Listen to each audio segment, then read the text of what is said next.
100년에 한 번 나올까 말까한 목소리라고 주목받았던 성악가 배재철 씨, 실존 인물입니다. 근데 이 배재철 씨가 1993년 동악 콩쿨에서 1위를 시작해서 유럽의 국제 콩쿨 대회에서 상을 휩쓸기 시작했습니다. 그래서 최우수 테너상이라는 테너상들을 휩쓸었는데 별명 자체가 뭐 트로피 헌터 혹은 황금 트럼펫 이런 이름으로 불려질 정도로 유명했습니다. 그러니까 유럽만이 아니라 세상을 감동시킬 수 있는 가능성이 있는 그런 종류의 테너 가수였는데 잘 나가는 일만 남아있던 상황이었습니다. 그런데 어느 날 오페라 오델로를 준비하면서 열심히 연습하던 도중에 갑자기 목소리가 이상해진 거예요. 목소리가 좀 문제가 생겼습니다. 갑상선 암이었습니다. 여러분 이미 성대 신경까지 암이 퍼져 있는 상태였습니다. 여러분 뭐 이렇게 특히 남성들에게 여성들과 달리 남성들은 갑상선 암이 상대적으로 좀 이렇게 쉬운 암 쪽에 속합니다. 잘 치료가 되고. 그런데 문제는 이 배재철 씨가 가수라는 데 문제가 있어요. 굉장히 성대를 사용해야 되는데 이 성대가 문제가 생길 수 있잖아요. 실제로 성대 한쪽이 마비되고 나중에 이제 횡격막에도 문제가 생기는 그런 결과를 낳습니다. 그러니까 가수로서는 생명이 끝난 것이었다 이렇게 말할 수 있습니다. 다음 장면 보겠습니다. 가수가 노래를 부르지 못한다. 평생 가수 이 길에 들어섰고 다른 것은 생각도 해보지 못한 이 배재철 씨 입장에서 보자면 세상이 무너지는 것과 같았습니다. 더 이상 유럽이나 뭐 어디 공연을 다닐 수 없으니까 또 생활의 문제도 있고 그래서 다시 한국으로 돌아왔습니다. 돌아온 삶 자체가 너무 비참한 거예요. 지금 이 노래는 무슨 노력을 해서 될 수 있는 부분이 아니었기 때문에 모든 게 다 끝난 상황이었습니다. 배재철 그 자신도 지금 상황을 정말 받아들일 수 없었지만 이미 포기한 상태였는데 포기하지 않는 사람이 영화 속에 한 분 나오는데 그게 영화 속 인물은 코지 사와다인데 실제 인물입니다. 실제 본명은 와지마 토타로인데 사실 이거 영화 보다가 일본이 밉다가도 조금 이런 사람 보면 마음이 풀립니다. 우리가 너무 사람을 봐야 되는데 이런 마음이 좀 들기도 하고 여하튼 간에 이 코지 사와다가 그 일본에 있을 때 그 배재철의 매니징을 하는 그런 분이셨는데 포기하지 않습니다. 성대 수술 전문가가 그 당시 일본에 있었는데 세계적인 전문가인 이스키 노부히코 박사였습니다. 이분에게 부탁을 했어요. 제발 좀 도와달라고. 근데 이제 문제가 뭐냐 하면 이 노부히코 박사는 이제 성대를 복원시키는 일을 하는 수술의 전문가긴 전문가지만 소리를 잃은 사람, 말을 잃은 사람들에게 말할 수 있도록 하는 그런 종류의 수술의 전문가이지 지금처럼 무슨 성악을 하는 이 성악가의 아주 미묘하고 세미한 소리들을 복원시키는 일을 하는 그런 수술은 해본 적이 없는 사람이었습니다. 그러니까 이 노부히코 박사가 자신이 없다고 얘기해요. 내가 그게 전문가가 아니다. 워낙 대단한 목소리이기 때문에 더더욱이 원래로 돌려놓는 것은 불가능하다. 이런 전제를 얘기하지 않을 수가 없었습니다. 하지만 이제 한번 시도해 보겠다. 그래서 이제 성대 복원 수술을 시도하기로 결정합니다. 다음 장면 보겠습니다. 여러분 이 수술 자체가 소리에 대한 수술이기 때문에 뭐 단순 복원이 아닙니다. 그래서 이제 이 목 부분만 부분 마취를 합니다. 그러니까 정신은 이제 말짱하게 깨어 있는 상태에서 소리를 이렇게 내보게 하거든요. 소리를 들어가면서 제대로 소리가 나오는지 원래 목소리가 나오는지를 확인하면서 해야 되는 수술이었습니다. 그리고 이제 드디어 수술이 다 끝났어요. 그 제대로 된 소리인지 아닌지는 아무래도 이제 부분 마취지만 누군가가 객관적으로 들어줄 필요가 있었기 때문에 그 코지 사와다 씨가 그 마지막 이 소리가 지금 가장 적합한 소리입니다라고 확정시켜주는 역할을 이제 배재철 씨가 부탁을 했어요. 또 그리고 드디어 이제 수술이 다 마쳤습니다. 수술이 다 마친 다음에 이 마이크를 배재철 씨 입에다 갖다 대면서 이렇게 간호사가 말을 합니다. 아무거나 한번 노래 보시겠어요? 아무거나 한번 노래해 보시겠어요? 아무거나. 여러분 아무거나, 그러니까 그때 아무거나는 그 안에 존재하고 있는 무엇인가가 밖으로 나올 수밖에 없어요. 그러니까 내가 지금 무엇을 가지고 있는가, 모든 걸 다 잃어버렸던 한 사람이 다시 노래를 할 수 있게 되었을 때 그 안에서 나오는 첫 마디가 뭘까? 여러분 제가 몇 가지 팁을 좀 얘기하고 싶은데, 혹시 여러분이 대수술을 하게 될지 몰라요. 그래서 전신 마취를 하게 됐을 때는 이런 경우가 있었답니다. 깨면서 막 쌍욕을 막 하더래요. 근데 그분의 신분이 목사님이야. 막 장로 욕하고 막 그냥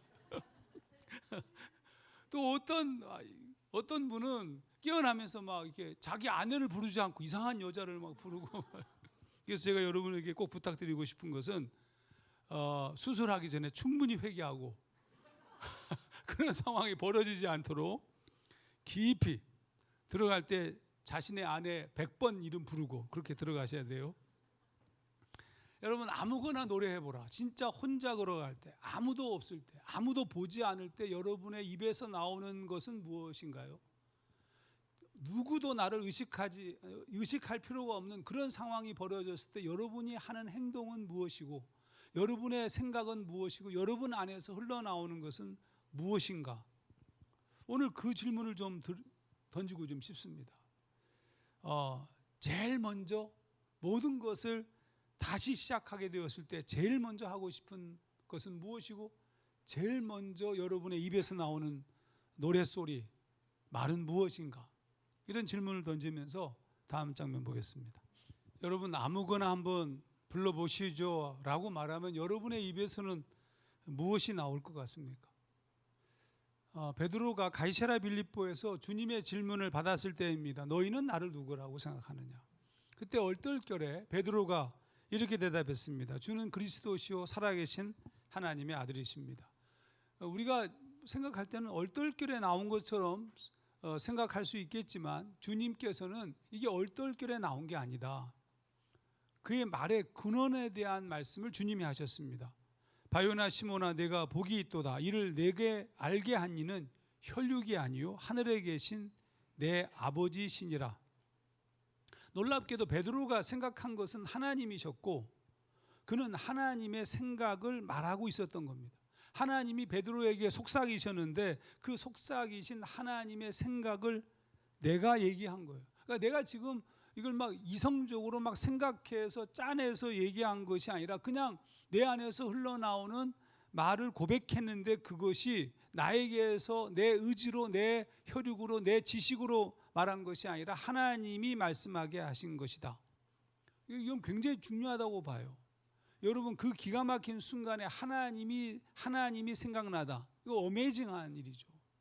우리의 삶 속에 홀로 있을 때, 아무도 없을 때, 우리의 삶에 문제가 발생했을 때 어떤 상황에서든지 간에 내 안에서 흘러나오는 것이 하나님이시다. 우리는 뭐 하나님이 안 생각나잖아요. 그렇죠? 예. 배재철 그에게 아무거나 노래해 보시죠 라고 물었을 때 그의 입에서 나오는 것은 그 노래의 멜로디가 아니고 사실은 고백입니다. 그 첫 마디. 그렇죠? 주 하나님 지으신 모든 세계, 주 하나님이라는 고백이었습니다. 베드로처럼 당연한 거겠죠. 왜냐하면 하나님이 말씀하고 계셨으니까. 베드로에게 속삭이셨던 하나님이 베제철에게도 또한 우리에게도 말씀하고 계시기 때문입니다. 그런 의미에서 신앙은 생각이에요. 뭘 생각하고 있는가? 내가 뭘 느끼고 있는가? 뭘 꿈꾸고 있는가? 무엇이 나를 지배하고 있는가가 그 사람의 신앙입니다. 무엇을 생각하고 있는가가 그게 나의 존재됨입니다. 하정환 목사가 피를 한 세수디아 토하고 기절했을 때 제게 생각난 것은 하나님이시고, 놀라운 사실은 하나님이 생각나는 순간 저에게 찾아온 것은 평안이었어요. 이건 내가 생각하기 때문에 평안해진 것이 아니라 하나님이 생각난다는 말은 하나님이 내 안에 존재하신다는 뜻이고, 하나님이 주시는 평안이 나를 지배하고 있다는 그런 뜻입니다. 여러분에게 실제로 이런 평안이 있었는지 모르겠습니다. 우리가 예수를 믿고 있는 것은 무슨 정신 수련이 아니에요. 뭐 이렇게 뭐 자기 개발도 아닙니다.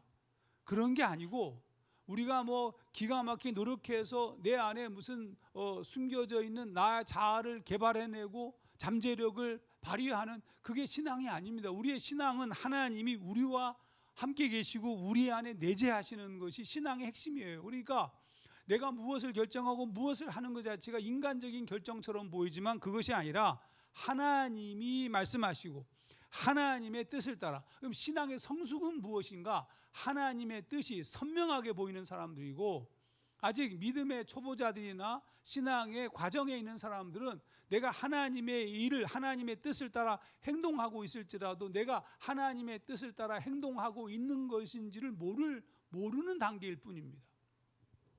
신앙 훈련은 뭘까? 신앙의 훈련은 하나님을 생각하는 것이 자연스러워지게 하는 겁니다. 우리가 열심히 하나님 앞에 서서 하나님 말씀을 배우고 준비하는 결정적 이유가 무엇이냐면 하나님이 생각나는 것이 자연스러운 거예요. 아무도 보지 않을 때 하나님이 생각나는 거. 아무도 의식하지 않고서도 내가 하나님을 생각하고 하나님의 일을 하는 거. 슬그머니 찬양과 기도가 나오고 말씀이 나오고 있다면 여러분은 신앙이 있는 거예요. 만약에 아무도 없는데, 아무도 없을 때 혼자 있는데 하나님은 생각나기는커녕 온통 세상의 것들로 꽉 차 있었고 세상의 것들로 여러분이 허덕이고 있다면 여러분은 지금 신앙의 깊이에 들어서 있는 사람이다, 이렇게 말할 수 없겠죠. 더 놀라운 사실이 있어요. 하나님이 우리 안에 내재하시기 때문에 그 다음에 우리에게 벌어지는 일은 무엇이든지 하고 싶어집니다. 자유해진다는 뜻입니다. 귀신 들린 아들 때문에 고통받던 아버지가 예수님을 찾아왔습니다. 예수님에게 무엇을 하실 수 있거든 우리를 불쌍히 여기사 도와주옵소서라고 말을 할 때 주님이 이렇게 말씀하셨습니다. 할 수 있거든이 무슨 말이냐? 믿는 자에게는 능치 못할 일이 없느니라. 그러니까 믿는 자는 무엇이든지 할 수 있다라는 뜻입니다. 믿는 자들을 하나님께서 우리 안에 내재하시기 때문에 하나님이 주시는 마음은 자유라는 뜻입니다. 하나님이 길을 보여주시고 하나님이 무엇을 해야 될지를 열어주신다는 그런 뜻입니다. 무엇이든지 하게 되는 것이고 믿는 자에게 하나님께서 힘을 주신다는 뜻이에요. 제가 이 평범하게 지금 목회를 하고 있다가 이 시대의 한국의 청년들을 바라보고 우리 교회 청년들을 바라보면서 청년들을 살려야 되겠다 이렇게 마음 먹고 청년들을 만나기 시작하고 임원단을 구성하고 막 그러는데 좌절스러운 거예요. 힘들어. 내가 나이가 들었나 보다. 그렇죠, 나이가 들었죠. 그러니까 힘들어. 굉장히 힘들어요. 굉장히 힘들어서 제가 금요일 날은 잠이 안 오는 겁니다. 한밤중에 잠이 안 와. 금요일 날 모임을 늦게까지 한 다음에 11시 반이 좀 넘었는데 이제 뭐 준비해야 될 것도 많고 그러니까 이제 잠을 자려고 하는데 잠이 안 와. 그래서 이제 나와가지고 서재에 가서 앉은 다음에 그때부터 기도하고 어떻게 해야 될 것인가. 도대체 하나님 내가 어떻게 해야 되겠습니까? 제가 내려놔야 되나요? 부터 시작해가지고 굉장히 저를 괴롭게 만들었습니다. 그래서 그것 때문에 잠을 자지 못하고 계속 생각하고 묵상하고 기도하고 뭐 그런 시간들을 한참 보냈는데 여러분 놀라운 게 있어요. 그건 무슨 얘기냐면 하나님의 사람들, 내가 하나님의 사람이라면 하나님께서 내 안에 계시다면 그 사람은 낙심하거나 실망하거나 절망하지 않습니다. 일시적으로 좀 실망할 수도 있죠. 하지만 포기할 수가 없습니다. 이유가 뭔지 아시죠? 하나님께서 우리 안에서 역사하시고 속삭이시기 때문입니다. 뿐만 아니라 하나님이 다음 스텝을 보여주시는 거죠. 성경 말씀에 믿는 자들은 무엇이든지 할 수 있다라는 말은 할 수 있는 하나님의 놀라운 길을 보여주신다는 뜻입니다. 하나님께서 하정환 목사 안에도 무엇인가를 보여주셨습니다. 내가 어디서 막혔으며 어떻게 풀어가야 될지에 대한 하나님의 놀라운 어떤 방법을 저에게 보여주셨습니다. 이제 하나씩 그것들은 풀어서 여러분에게 소개하려고 합니다. 많은 사람들은 어려움과 장벽을 만나면 그냥 포기합니다. 많은 경우에 무엇이든 하지 않습니다. 내가 힘들고 괴롭고 어려우니까 무엇을 하냐 하면 술을 마시고 세상의 쾌락을 즐기고 극도의 어떤 스포츠를 즐기고 아니면 무엇을 보고 또 그냥 다 잠수해버리고 이렇게 삽니다. 보통. 여러분 그렇게 한 다음에 내 안에 생긴 이 수없이 많은 고통과 괴로움이 잠잠해지면 그제서야 다시 믿습니다. 그제서야 다시 큐티를 합니다. 여러분 그러니까 무슨 얘기냐 하면 신앙이 없는 거예요. 하나님이 우리 안에 계시다는 말은 상황과 관계없이 하나님의 사람으로 산다는 뜻이에요. 아니 그러니까 상황에 따라서 신앙이 흔들리고 있다면 그 사람은 신앙이 있는 사람이 아니잖아요. 사드락과 메삭과 아벳느고처럼 엄청난 상황 속에서도 믿음이 흔들리지 않는 것이 믿음이 있는 거죠. 그러니까 믿음이 없다는 것이 잘못된 것은 아니지만 믿음이 없는 거예요. 그래서 우리는 잠잠해지기를 기다려요. 그래서 잠잠해졌어요. 다시 컨디션이 좋아졌어요. 뭐 회사도 다시 잘 회복되어졌어요. 그러니까 그때부터는 또 나와가지고 열심히 뭐 주의 일도 하고 뭐 봉사도 아무 의미 없어요, 여러분. 아무 의미 없어요. 언제 또 무너질지 몰라요. 그거는 그 사람의 신앙이 아니에요, 여러분. 여러분이 진짜 여러분이 어떤 존재인지 알고 싶다면 아무것도 없을 때, 아무도 보지 않을 때, 여러분이 절망과 고통과 아픔의 상황이 여러분을 지배하게 될 때, 그때 여러분의 입에서 나오는 것이 여러분의 존재예요. 여러분의 생각에서 나오는 것이 여러분 자신이라고요. 그래서 하나님의 사람들은 어떤 상황에서도 절망할 수가 없습니다. 능력이 하나님으로부터 오기 때문입니다. 여러분 그래서 무엇이든지 하게 됩니다. 크리스찬들은 그런 의미에서 무엇이든지 하고 하나님의 놀라운 어떤 계획하심과 뜻하심을 깨닫고 움직이는 존재가 될 수밖에 없는 겁니다. 그러므로 우리가 회개해야 될 것은 뭐냐? 무엇이든지 하지 않는 것을 회개해야 되는데, 무엇이든지 하지 않는 것이라는 말은 우리 안에 하나님이 공급하시는 놀라운 은혜와 힘과 지혜들이 나에게 다가오지 않고 있다는 뜻이기 때문입니다. 그러므로 여러분이 무엇이든지 할 수 있다면, 하고 있다면, 그건 여러분은 놀라운 믿음의 사람들입니다. 제가 가장 안타깝고 괴로워하는 것은 어떤 문제들이 닥치고 질병이 닥치고 괴로움이 닥쳤을 때 그것에 절망하고 그냥 낙심하는 사람들이에요. 여러분 누구나가 절망하고 누구나가 낙심할 수 있어요. 아니 그거 당연한 거 아닙니까? 당연한 일이죠. 하지만 하나님의 사람들은 그렇게 길게 오래 낙심하거나 절망할 수가 없습니다. 왜 절망할 수가 없냐 하면 내가 스스로 의지가 강해서 절망하지 않는 것이 아니라 하나님이 세상이 줄 수 없는 평안과 하나님의 위로가 우리 가운데 있기 때문입니다. 그러므로 내게 그런 일들이 벌어지고 있지 않다면 여러분의 신앙을 다시 상승시켜야 되고 믿음의 깊이에 들어가는 수련을 멈추지 말아야 되는 겁니다. 여러분 이 영화는 극적이지 않습니다. 이 영화가 제가 흥행률을 조사해 봤더니 관객 수가 4만 5천인가 5만 몇 명이에요. 정말 어떻게 해야 그러면.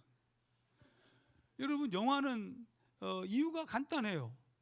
이게 이 배재철 씨가 성대 한쪽 남은 것을 세우고 노래하는 방법을 이제 나름대로 터득을 해서 노래를 하게 되었는데, 근데 또 문제가 발생한 것이 수술하는 과정에서 횡격막이 손상이 된 겁니다. 이 횡격막이 이렇게 그 공기를 담는 그릇과 같은 것인데 그 손상이 되었으니까 호흡이 새는 거예요. 그러니까 호흡에 많은 호흡을 받아들여서 부를 수 없으니까 호흡이 짧아질 수밖에 없었고 끊어지는 겁니다. 그래서 원래는 회복되어서 재기 무대를 갖기로 하였고 여러 공연들 중에 여러 출연자들 중에 한두 곡을 부르는 것으로 재기 무대를 갖기로 했었는데 이 사실을 알고 너무 절망을 한 거예요. 배재철 씨가. 그래서 방황을 해요, 여러분. 이게 방황인데 몇 시간 방황했냐면 한두 시간 방황했어요. 한두 시간은 방황이 아니잖아요, 그렇죠? 근데 여러분 아까 제가 얘기한 것처럼 하나님의 사람들은 방황이 안 돼요. 절망이 안 돼요. 절망의 시간이 길지가 않아요. 그렇게 그렇게 오래 갈 수가 없어요. 하나님께서 우리 안에서 역사하시고 속삭이시고 이끄시니까. 그러니까 한두 시간도 굉장히 길게 방황한 거야. 그러니까 이 영화가 안 될 수밖에. 요즘 방황해가지고 마치 그 기가 막힌 것으로 어디 안 가봐서 잘 모르겠는데 그런데 가가지고 그냥 멋있게 트로트 한 자락 뽑아대고 그렇게 있잖아요. 거기 가서 진하게 그냥 쾌한 보드카 한 잔 마시고 놀고 타락하고 그러면 좀 영화가 재미있잖아요. 여러분 그렇게 여러분 속 시원하잖아요. 여러분은 너무 가증스러워. 여러분 솔직히 말해가지고 이 세상의 영화들이 말이죠. 이게 쪼개고 뽀사고 그다음에 찌르고 섞고 적출하고 이게 정말 이 세상이 이게 제정신이 아닌 세상이에요. 근데 여러분 그래서 왜 그런 줄 아십니까? 세상 우리가 그걸 좋아하는 거예요. 우리의 지금 답답하고 갑갑하고 껄쩍지근하고 이런 상황들을 회복시키는 방식이 더 센 것들을 보므로 더 센 것을 먹어서 그냥 다 뒤집어져야 그제서야 내 자신의 고통을 잊을 수 있으니까. 근데 배재철 씨 이 영화는 뭐냐면 그런 게 없는 거지. 한두 시간 해가지고 진한 것도 없고 이 기승전결 이런 거 있어야 될 거 아니에요. 클라이막스가 있어야 되는데 클라이막스를 한두 시간 방황하는 거 영화상에는 한 10초도 안 되는 거 그게 뭐가. 그래서 여러분 이 세상이 하나님의 사람들을 꽉 차기 시작하면 영화 산업 망하고 다 망하게 돼 있어요. 좀 모든 게 지금 극단을 향하고 있다는 뜻은 신앙이 상실되고 있고 무너지고 있고 만족이 하나님으로부터 오는 것이 아니라 예수를 믿지만 세상으로부터 오는 것을 추구하고 있다는 것을 반증하고 있는 겁니다. 다시 돌아옵니다. 돌아왔는데 자기가 서기로 했던 제기 무대 공연이 다 끝난 상태였습니다. 사람들이 다 빠져나오고 있는 거야. 그런데 이 배재철 씨가 왔을 때 그가 노래를 부르는 이유는 많은 사람들 앞에서 자기를 드러내기 위한 것이 아니에요. 그의 노래 부르는 이유는 그가 노래 부르는 이유는 무엇이었을까요? 제가 갑자기 궁금하게 질문을 이렇게. 그러면 여러분 무엇을 불렀겠습니까? 무슨 노래를 불렀겠습니까? 여러분 모든 것이 다 끝났을 때, 아니 모든 걸 다 털어서 제일 밑바닥에 남는 것, 가장 마지막에 있는 것, 그게 뭘까요? 여러분 하나님 아니신가요? 이 세상 모든 것이 다 끝나고 우리의 모든 것이 다 사라지고 모든 것이 다 털려서 마지막 밑바닥에 남는 것, 그분이 하나님 아니십니까? 우리 신앙, 이 세상, 여러분 너무 이 세상에 묶여 있어. 제가 우리 청년들을 보면서 너무 속상했던 것 중에 하나가 뭐냐면 정말 바빠요. 너무 힘들어. 그래가지고 밤중에 모여도 밤중에 모일 수가 없어. 그 모이자고 한 시간에도 지키지 못해. 너무 바쁜 거예요. 다 바빠. 그리고 모이면 피곤하고 지치고. 이 시대의 청년들이 이렇게 살아서 저렇게 어떻게 살까? 제가 좀 철없는 소리처럼 들릴지 모르지만 제가 늘 반복해서 얘기하는 것처럼 좀 가난해져라. 무슨 얘기냐면 하나님을 예배할 수 없고 말씀을 묵상할 수 없고 기도할 시간도 없고 그런 시간을 낼 수도 없다면 여러분 어떻게 살려고 앞으로? 여러분을 지킬 것이 뭔데? 그리스도 예수 외에 여러분을 지킬 것이 있습니까? 실제로 이렇게 살아가면 여러분의 내면이 파괴되어지고 다 망가지고 부서진 세상에서 잘 나가는 무엇이 될 수도 있고 연봉을 많이 받을 수도 있고 다 얻을 수도 있겠죠.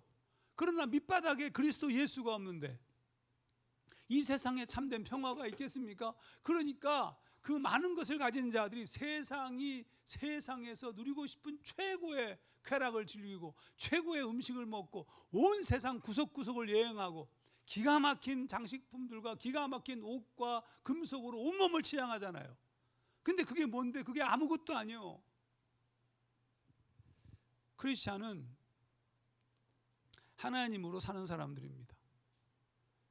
다르게 살 수밖에 없는 존재입니다. 여러분, 요셉이 노예로 살았지만 노예로 사는 것이 불가능했습니다. 왜냐하면 하나님이 함께 계시기 때문에.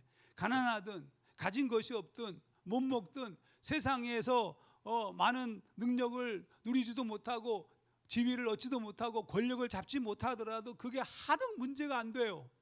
왜냐하면 하나님이 주시는 위로와 평화가 가득하기 때문에. 그러니까 내가 노예로 살고 있지만 노예가 아닌 존재가 요셉이었어요. 오히려 그가 보디발 장군의 집에 보디발보다, 그 장군의 아내보다 하나님의 주시는 놀라운 평화로, 소위 말하면 다른 자유한 존재로 살아가고 있었다는 뜻입니다. 저는 여러분에게 그 예수를, 그리스도로 말미암아 얻어지는 그 놀라운 평화를 제발 좀 여러분 안에 회복되기를, 예수 알기를 더 추구하고 하나님 알기를 더 사모하고 주님과 동행하는 연습을 멈추지 말기를. 왜냐하면 예수 없이는 희망이 없습니다. 착각하지 마십시오. 잘 될 것처럼 보일지라도 여러분은 분명 절망하고 고통하고 회의에 빠지고 상상할 수 없는 아픔과 눈물, 내가 인생을 이렇게 살아왔다니라고 후회하게 될 겁니다. 예수 외에는 우리에게 참된 위로와 평화가 없기 때문입니다. 세상 모든 사람들이 가고 있는 길이 내가 걸어가야 될 길이라고 우리는 생각합니다. 하나님을 예배할 시간도 없고 말씀을 묵상할 틈도 없으며 기도는 사치처럼 보일 때가 있습니다. 더 이상 내 안에서 속삭이시는 하나님의 음성은 들을 수가 없고 우리 안은 온통 세상으로 꽉 차 있는 그런 존재가 되었다면 그것이 우리에게는 종말이라는 사실을 우리는 깨닫지 못합니다. 청년들을 만나면서 가장 싱싱하고 가장 열정적이며 견딜 수 없는 하나님을 향한 열망으로 있어야 될 청년들이 이 세상에 치여 살고 있는, 쩔쩔매며 걸어가는 모습을 볼 때 얼마나 고통스러운지 알 수 없습니다. 청년들이 그러하다면 이미 이 세상은 끝난 것이나 마찬가지고 세상을 정결케 하고 정화시킬 수 있는 존재가 사라졌음을 의미합니다. 하나님, 이 시간 회개하며 당신 앞에 서기를 원하오니 주여 도와주시옵고, 그리스도가 없다면 우리는 없다는 사실을 깨닫고 돌아서는 하나님의 사람들을 일으켜 세워주시옵소서. 특별히 청년들을 새롭게 일으키고 다시 훈련시키고 주님 앞에 바르게 세우기 위한 추구를 하고자 하는데 주님 도와주시옵고 응답하는 청년들을 보내주시옵소서. 예수님 이름으로 기도하옵나이다. 아멘.